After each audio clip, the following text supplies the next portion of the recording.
Hi, I'd like to apply for a credit card. Much later. Oh, wait, you serious? Let me laugh even harder.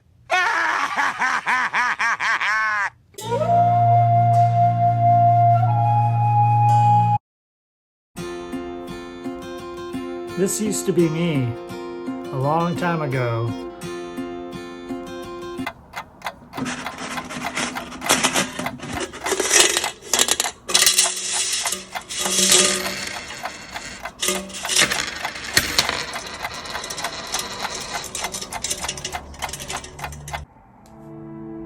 But now this is me, now.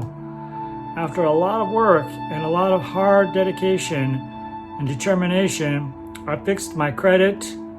I'm in better financial status right now than I've ever been in my whole life. And hopefully this video can show you a few steps. We're gonna break it down to 5 easy steps. Okay, not so easy, but 5 steps that helped me achieve where I am today. So I hope you stay tuned and hope you find this a little informative. All right, I'll talk to you in a bit.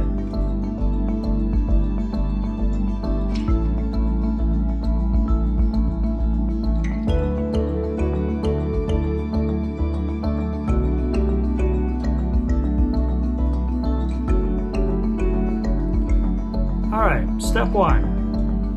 I think this is the hardest part for most people, but you know, it's about breaking it down. Step 1 for me is save some money. I'm not saying $100 a paycheck or even $50 a paycheck. It's whatever you can afford. If you can afford $5, save $5 a week. If you can afford $5 a month, save $5 a month. But make a goal to save some money. Put it away into savings. Put it in a piggy bank. And make that goal the same amount every week. So if it's going to be $5 a week, put $5 of your paycheck as soon as you get it into your savings, into your piggy bank, into a sock, under your bed, wherever you want to put that $5. And you know, and eventually what's going to happen is you're going to keep spending that $5 and the rest of that money, and you're going to forget. Like me, I put that $5 away or into my savings or into, you know, a sock or whatever, and then soon that $5 becomes $10 and $15 and $20, and it doesn't seem like a lot, but after a while it starts saving up and you realize, hey, that's a lot of money actually. You know, I turn in my cans. What I've been doing lately is I'll turn them in and I won't collect the money, and I keep turning them in and I keep turning them in, and eventually I forget about it. And then I realized, wow, I got $100 in my can savings money. And then I'm like, wow, that's a lot of money. So start with step 1. Try to just save a little bit of money. You know, I think everybody allocates a certain amount of money that they probably spend foolishly, silly. I'm just going to say that since I can't say the other word. But $5 a week or even $10 a month, you would be surprised how much that adds up. Start with that, and then as you're financially able, you can always increase it. Okay, step 2, stop spending. Especially on your credit cards. You know, that's a tough one. It's a tough one for me because I love spending money, and you know, it wasn't that I grew up poor, it wasn't that I grew up rich, but my thing was always like, if I wanted something and I could afford it, I would just go out and get it.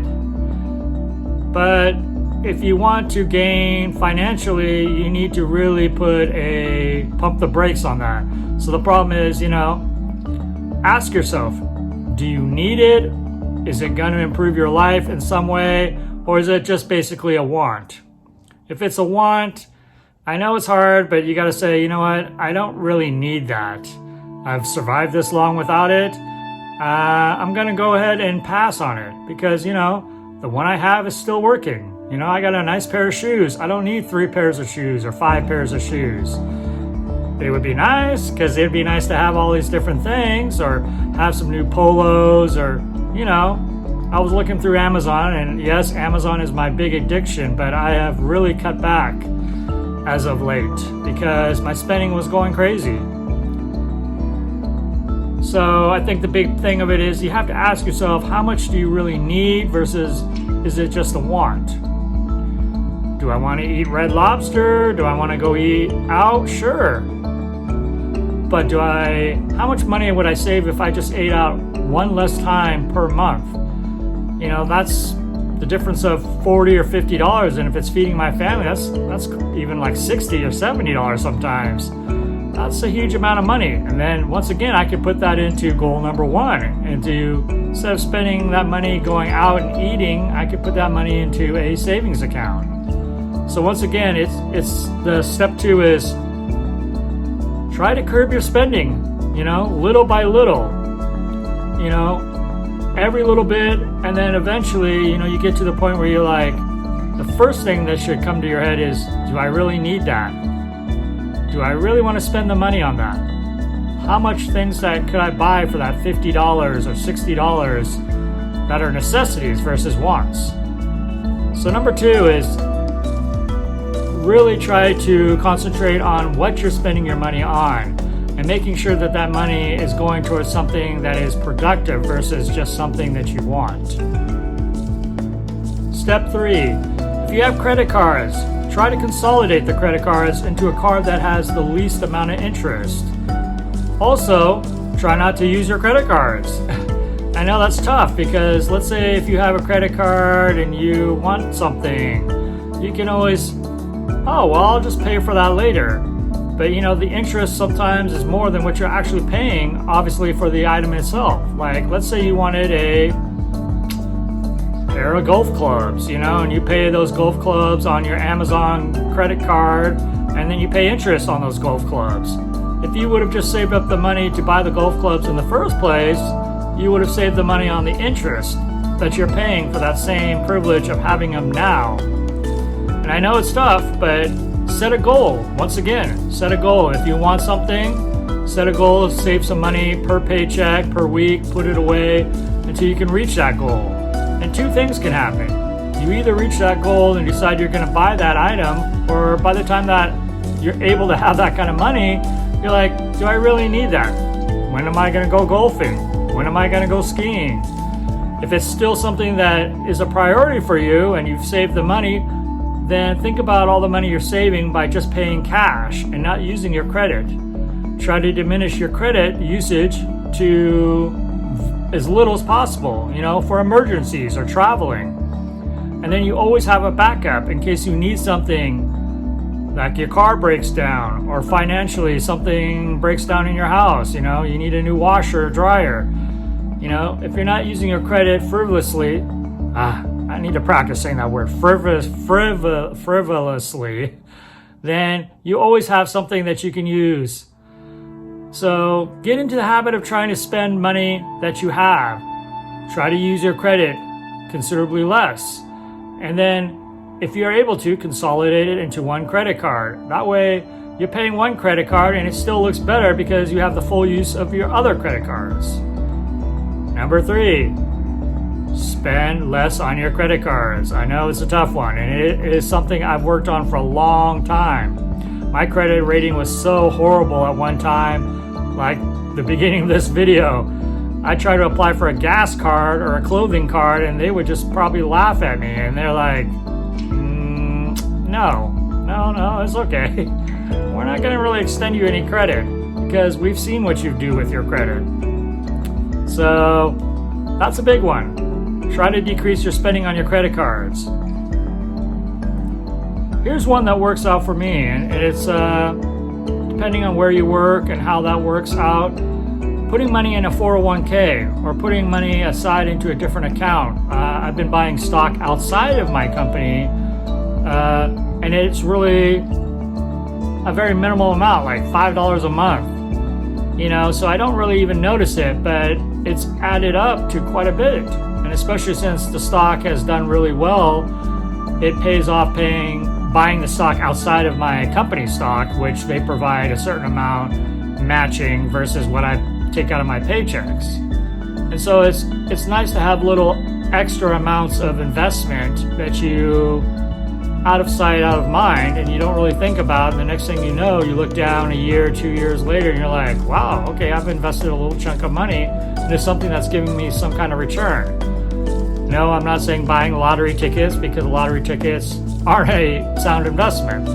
Neither is going to the casino, which I dearly love, but I've really cut back on that also. Now I'm only going like maybe once a year or twice a year at the most.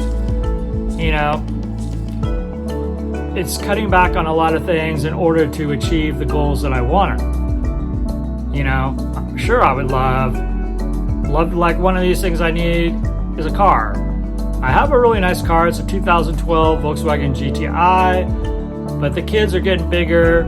It's really hard for them to squeeze into the back of this car. So part of it isn't just because I want a new car, which I would be happy driving this car, until it stopped running. And I've already put in some money into it this year. Originally, before the whole COVID thing, I was going to buy a new car and upgrade it to an SUV. And then because of the COVID hit back in March, I wasn't sure what was going to happen financially with work and my job and all that. So I put that on hold. And then my car, of course, ironically had some problems and I had to invest some money into it. But now I'm thinking, I want to hold out to the end of this year and then think about upgrading. Because one thing is the car is starting to have some problems, and second, my kids are getting too big to be fitting in the back of that car. So it's becoming more of a necessity than a want at this point. Do I need the top of the line Volkswagen SUV? Okay, probably not. But if I'm going to invest in something that I'm going to have for years and years to come, I think that's something that would be a good investment.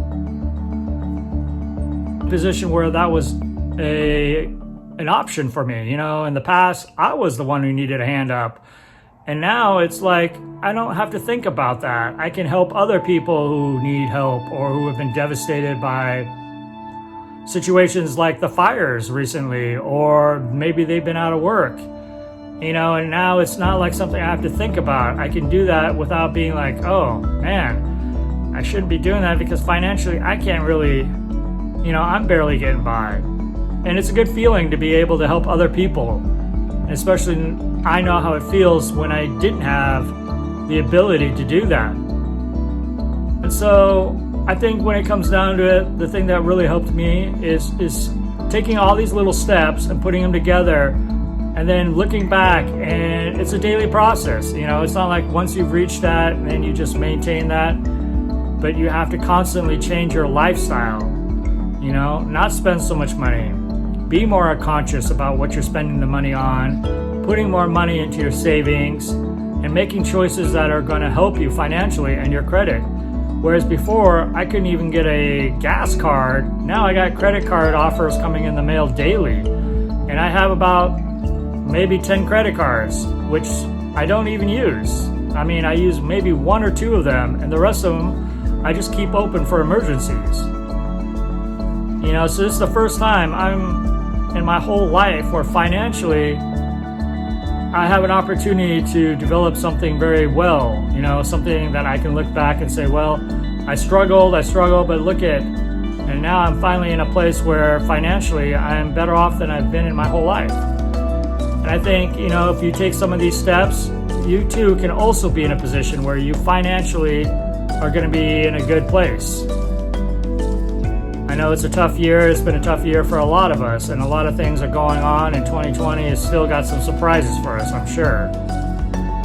But it's a lot easier and a lot less stress on you when finances aren't the main problem of your daily stresses. I may have 99 problems, but finances aren't one right now, which is great. So I hope you learned or got a little bit of insight from this video, and I hope some of those things and tips can help you out. All right. Thank you for watching. As always, Masterchuls out.